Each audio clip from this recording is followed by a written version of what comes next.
যে সকল বন্ধুরা ময়দার পরোটা খেতে পছন্দ করেন, আটার পরোটা ভাবেন হয়তো ভালো লাগবে না খেতে, আপনারা একবার এইভাবে বানিয়ে দেখবেন। আশা করছি একবার বানিয়ে খেলে আপনারা বারবার খেতে চাইবেন। নমস্কার বন্ধুরা, সুপ্রিয়া কিচেন আবারও আপনাদের সবাইকে স্বাগত জানাই আরো একটা রেসিপিতে। বন্ধুরা, এই কদিন আপনাদের সামনে ঠিক সময় মতো আসতেও পারছি না, সন্ধে হয়ে যাচ্ছে, আর ঠিক মতো কোনো বন্ধুর সাথে যোগাযোগও রাখতে পারছি না। হঠাৎ মাত্র তো একটা বিয়ে ছিল, সেটাও তো একটা সমস্যা, আর তার মাঝখানে হঠাৎ একজন নিজেদেরই লোক মারা গেল, সেই জন্য প্রচুর সমস্যার মধ্যে দিন যাচ্ছে। ওই জন্য ঠিক সময় মতো আপনাদের সামনে আসতে পারছি না। তো প্লিজ বন্ধুরা, আপনারা সেইভাবে মানিয়ে নেবেন। আজকে একটা প্লেন পরোটা রেসিপি আপনাদের সাথে শেয়ার করব। এই পরোটাটা আপনারা চিকেন, মটন, পনির বা বিভিন্ন রকম সবজির সাথেও কিন্তু খেতে পারবেন, ডাল দিয়েও খেতে পারবেন, ভালো লাগবে। আজকে পরোটাটা আটা দিয়ে বানাবো। ময়দার পরোটাটা খাওয়া কিন্তু ভালো লাগে খেতে, কিন্তু সেটা স্বাস্থ্যের পক্ষে খুবই ক্ষতিকারক।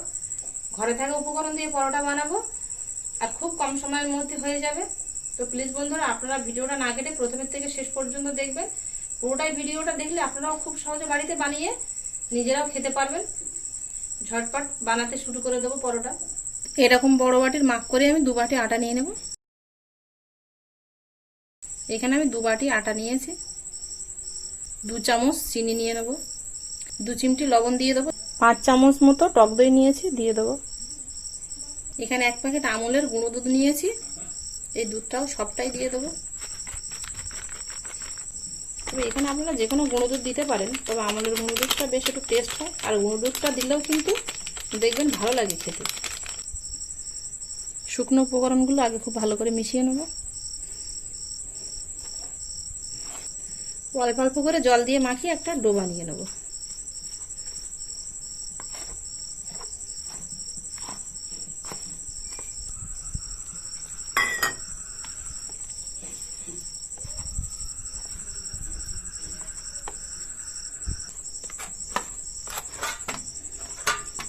আটাটা এরকম সফট করে মাখিয়ে নিয়েছি, দেখুন এই যে বেশ নরম আছে। এবার এটাকে চাপা দিয়ে রেখে দেবো 10 থেকে 15 মিনিটের জন্য।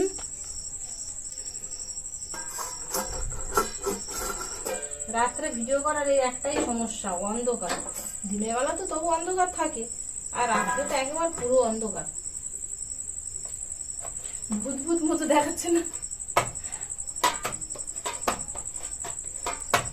10-15 মিনিট হয়ে গেছে। এবার এর থেকে ছোট ছোট লেচি কেটে নেবো, আর একবার একটু মাখিয়ে নিয়ে।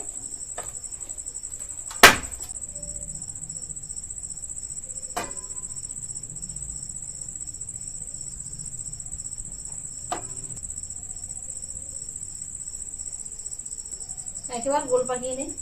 এতে একটু তাওয়াটা বসিয়ে দেবো, তাওয়াটা গরম হতে লাগে।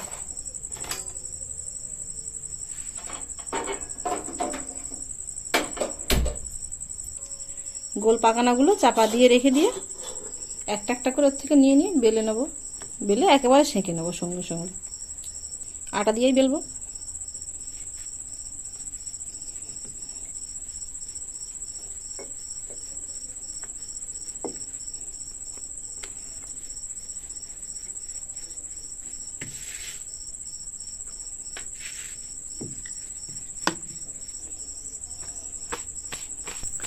তাওয়া গরম হয়ে গেছে, রুটি দিয়ে দেবো। একটা পিঠ হয়ে গেছে, আর একটা পিঠ উল্টে দেবো। এরকম উল্টে পাল্টে ভেজে নেব।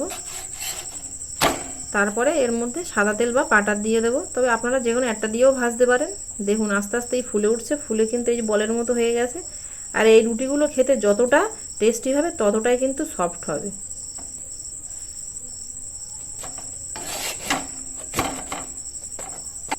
ওপর দিয়ে একটু সাদা তেল দিয়ে দেবো।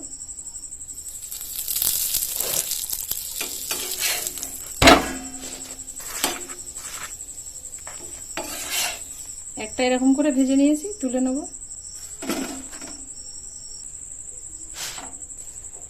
যা খুশ করে এখান থেকে বেরিয়ে গেল।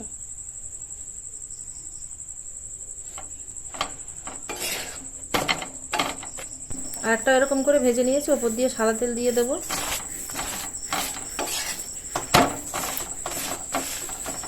এটাও হয়ে গেছে, নামিয়ে নেব। পরপর একইভাবে সবগুলো ভেজে নেব।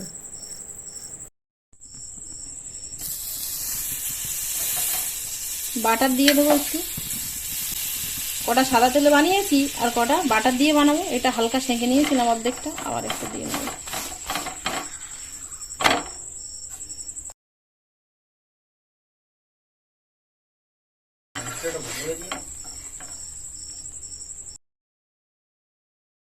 সবগুলো পরোটাই কিন্তু ভেজে নিয়েছি, একদম খুব কম সময় লেগেছে আমার ভাজতে। প্লেন আটা রুটি না বানিয়ে একবার এইভাবে এর মধ্যে আর সামান্য কিছু উপকরণ দিয়ে পরোটা বানিয়ে খেতে পারেন। আশা করছি আপনাদের ভালো লাগবে। আর যদি ভালো লাগে তাহলে প্লিজ বন্ধুরা চ্যানেলটিকে সাবস্ক্রাইব করবেন বেল আইকন সমেত, আর আপনাদের বন্ধুদের কাছে প্রচুর প্রচুর শেয়ার করবেন, লাইক করবেন ও কমেন্ট করবেন। আর আমার পরবর্তী ভিডিও সবার প্রথমে দেখার জন্য পাশে থাকা বেল আইকনটি ক্লিক করে দেবেন। এতক্ষণ আমার সঙ্গে থাকার জন্য আপনাদের অনেক অনেক ধন্যবাদ। আবারও দেখা হচ্ছে আপনাদের সাথে পরবর্তী নতুন কোনো রেসিপিতে। ততক্ষণ আপনারা সবাই ভালো থাকবেন ও সুস্থ থাকবেন।